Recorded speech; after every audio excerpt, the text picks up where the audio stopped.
2013년에 발생한 칠곡 계모 아동학대 사건에 이어 최근 초남 및 창녕 아동학대 사건이 발생했습니다. 지난해의 경우 2016년에 비하여 검거 건수는 51.8%, 신고 건수는 33.7%나 증가했을 정도로 아동학대 사건은 줄어들기는커녕 꾸준히 증가하고 있습니다. 지금 이 순간에도 정서적 신체적 학대를 받거나 방임을 당하는 아이들이 있습니다. 왜 대한민국에서는 매년 아동학대 발생 건수가 증가할까요? 아동학대를 예방하고 학대를 당한 아이들의 치료를 돕는 정부 소속 기관과 어린이 보호 비영리기관, 사단법인까지 3개의 기관을 찾아가 봤습니다. 대전시청 아동돌봄과에서는 대전시에 거주하는 13세 미만의 아동들에 대한 어떤 시책과 어떤 정책을 중앙정부로부터 받아서 그 부분을 대전시 아동들한테 펼치는 그런 역할을 우리가 하고 있는 겁니다. 아동학대가 이루어지는 부분은 이제 주로 가정에서 이루어지고, 그 가정의 문제는 그 지역사회, 그 공동체적인 입장에서 바라보고 또 케어를 하고 또 서로 지원을 해주고, 이러한 부분이 함께 이루어져야 되는데, 지금 우리 사회의 흐름이 이제 개인화가 되고 이러다 보니까 이제 그런 부분이 좀 약해서 더 많이 발생되는 것 같고, 그래서 우리 특히 우리 대전시에서는 그런 공동체적인 입장에서 문제를 해결하고, 그러한 입장에서 어떤 지원을 하기 위해서 시청은 조직을 공동체국이라는 그런 국을 신설을 했어요, 작년에. 그래서 그 공동체국에서 어떤 지역사회의 문제를, 개인의 문제를 지역사회에서 함께 풀어나가는 그런 공동체적인 입장에서 접근하기 위해서 대전만의 어떤 그런 시책을 지금 펼쳐진다고 볼 수가 있겠습니다. 바람직한 가정? 그런 가정이 필요하다. 재단에서는 2016년부터 자녀는 당신의 소유물이 아닙니다라는 캠페인을 진행을 했고요.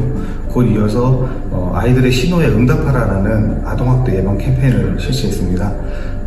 우리나라의 전통적인 가부장적인 나라에서는 사실은 유교사상에 입각해서 모든 아이들은 부모의 소유, 내 맘대로 할 수 있는 아이들이었는데, 이제 아이들은 그 누구의 소유도 아닌 스스로의 목소리를 낼 수 있는 존재라는 캠페인을 했던 것이 이제 자녀는 당신의 소유물이 아닙니다라는 캠페인이고요.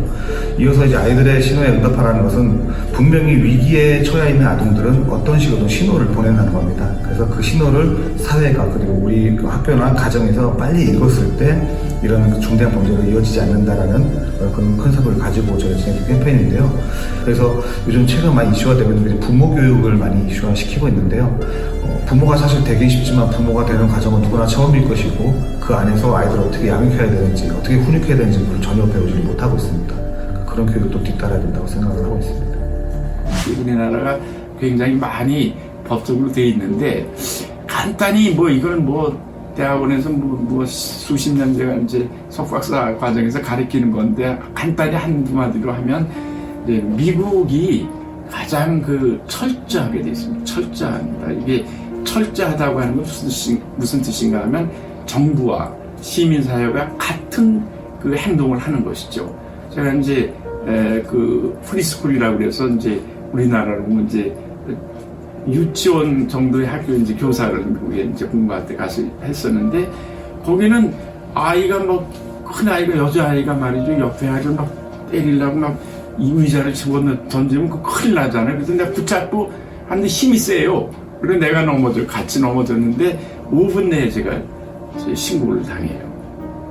그만큼 어떤 잘 돼 있단 말이죠. 그리고 부모들도 그걸 알아요. 가해자들도. 이건 범죄다.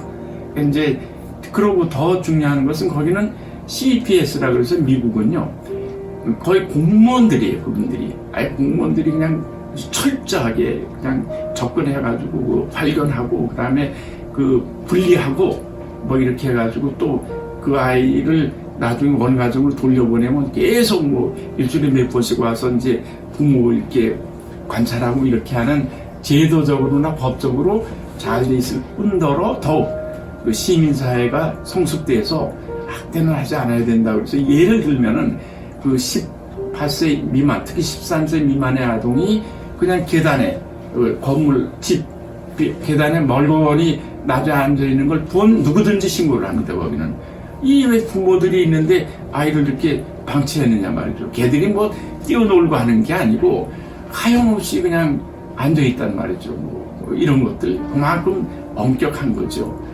우리의 미래인 오늘의 어린이를 보호하기 위해서는 처벌보다 예방이 중요합니다.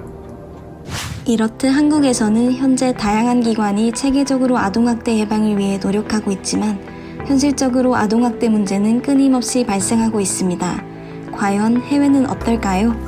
미국은 아동보호를 위한 사회감시망을 구축해 각 주별로 학대나 방임에 노출되어 있거나 노출될 우려가 있는 아동을 구별하여 빠르게 이들의 안전을 확보하고 적절한 지원을 한다는 일관된 원칙을 지니고 있습니다.